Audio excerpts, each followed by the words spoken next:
Bonjour, bienvenue sur la chaîne Torsade. Je vous propose dans cette vidéo de vous montrer comment on fait des mailles torse. Alors les mailles torse, elles sont utilisées soit dans les points, souvent dans les points ajourés, mais aussi dans des côtes. On peut faire des côtes en utilisant des mailles torse. Donc là j'ai utilisé le fil Carpe Diem de chez Langyarn. C'est un mélange de 70% mérinos et 30% alpaca. C'est une laine qui est super douce, hein, toute légère et qui reste, qui se tricote en 5-6, donc qui permet quand même d'avoir des pulls doux, légers et surtout de bien faire ressortir les reliefs.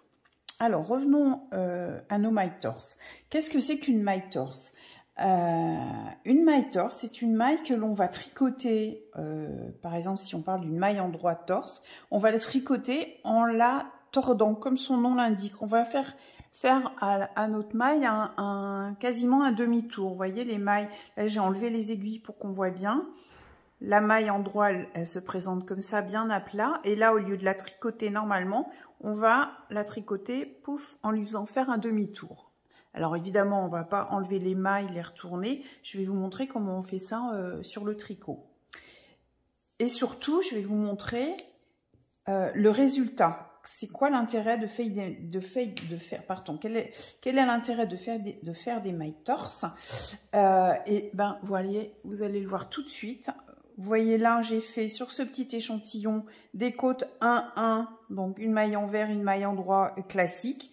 Donc ça fait des côtes lisses à plat. Et là, vous voyez ce que ça donne lorsqu'on fait avec la même laine, avec les mêmes aiguilles, des mailles torse. Vous voyez, j'ai fait des mailles torse sur les mailles en droit. J'ai fait mes mailles en vert normalement entre les deux. Et vous voyez la différence. On voit que les mailles, elles ont bien été vrillées. Et ça fait ressortir, donne beaucoup plus de relief à vos côtes. Alors, je vais tout de suite vous montrer comment on fait ces mailles torse. Donc là, sur mon échantillon, j'ai une maille lisière. Donc, la maille lisière, je vous conseille à regarder ma vidéo. On ne la tricote pas, donc je la glisse à l'endroit, parce que je suis à l'endroit. Ensuite, je fais une maille en vert. Donc là, mes mailles en vert, je les fais normalement à l'endroit. Et là, je vais faire une maille torse. Donc normalement, je suis sur une maille en droit. En principe, on prend le brin de droite qui se présente devant nous. Et là, on va aller chercher le brin qui est de l'autre côté, qui est derrière l'aiguille. Donc je passe par derrière et je tricote ma maille à l'endroit. Et vous voyez, ça lui a fait faire une torsion, ça l'a retourné, ça lui a fait faire un demi-tour, mais tout en la tricotant. La suivante, je la tricote à l'envers et je recommence. Au lieu de tricoter en piquant devant, je vais piquer le brin qui est à l'arrière et je tricote à l'endroit. Donc là, on est sur l'endroit. J'ai des côtes 1-1 et j'ai décidé de faire les mailles à l'endroit torse. Toutes mes mailles en droit, donc une maille sur deux. Quand je suis à l'endroit, je les fais torse. Donc là, je pique derrière, une maille à l'envers. Au lieu de piquer devant, je pique le brin derrière. Donc ça, je fais tout mon rond comme ça. Donc là, une maille en vert. Et là, je pique bien, j'attrape le brin de derrière, vous voyez. Je tricote normalement, je lâche ma maille. J'arrive à la fin, donc j'ai une maille en vert et ma maille lisière à l'endroit. Donc là, on était sur l'endroit du travail. Donc on a tordu, on a fait les mailles torse sur les mailles en droit. Quand je vais me retrouver sur l'envers de mon travail, les mailles que je vais devoir tricoter en maille torse, ça va être les mailles envers, hein, pour avoir cette maille-là tordue. Là, quand on se retrouve à l'envers, cette maille en droit à l'endroit, elle devient envers sur l'envers. Donc, j'ai ma maille lisière.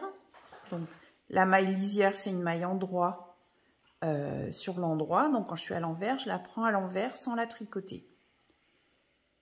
Je tricote la maille qui se vient à l'endroit. Et là, je vais faire une maille torse sur une maille envers. Donc, une maille envers, j'ai bien repassé mon fil devant. au lieu de prendre ce brin-là, je prends le brin qui est derrière. Hop, que je tricote bien à l'envers. Maille en droit, je la fais normalement. La deuxième, donc, au lieu de prendre ce brin-là, je prends le brin qui est, vous voyez, qui est derrière. Et je la tricote à l'envers. À l'endroit, à l'envers, torse. Oups. À l'endroit, à l'envers, torse. À l'endroit, à l'envers en prenant. Si vous voulez pas la perdre, vous mettez votre doigt dessus. À l'endroit. Une maille envers torse.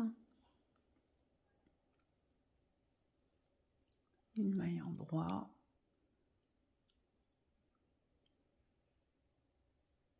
Maille envers torse. Maille en droit.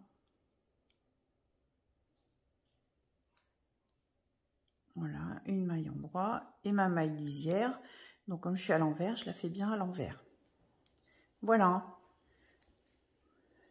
Vous voyez, c'est relativement simple. Hein. Le principe de la maille torse, c'est d'aller faire un demi-tour à notre maille. Donc pour le faire, au lieu de tricoter le brin qui est face à nous sur l'aiguille, on va aller chercher le brin qui est derrière. Du coup, ça va vriller notre maille.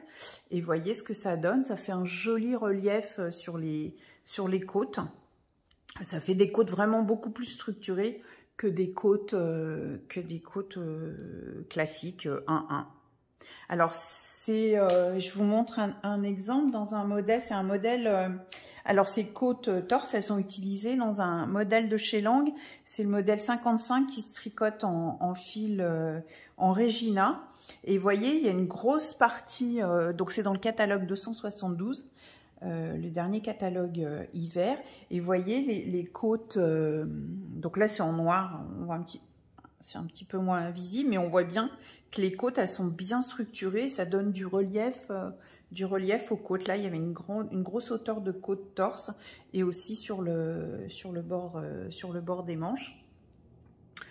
Voilà, donc c'est vraiment l'utilisation, je dirais la plus courante de la maille torse, mais on les retrouve souvent. On retrouve souvent les mailles torse aussi dans certains points ajourés, quand on veut que dans le point ajouré, il y ait une maille qui ressorte par rapport au motif. Donc voilà, maintenant vous savez faire des mailles torse, vous voyez, c'est assez simple. Merci de votre visite sur la chaîne Torsade. Je vous donne rendez-vous pour les prochaines vidéos. Pour cela, n'oubliez pas de vous abonner. Et je vous dis au revoir et bon tricot!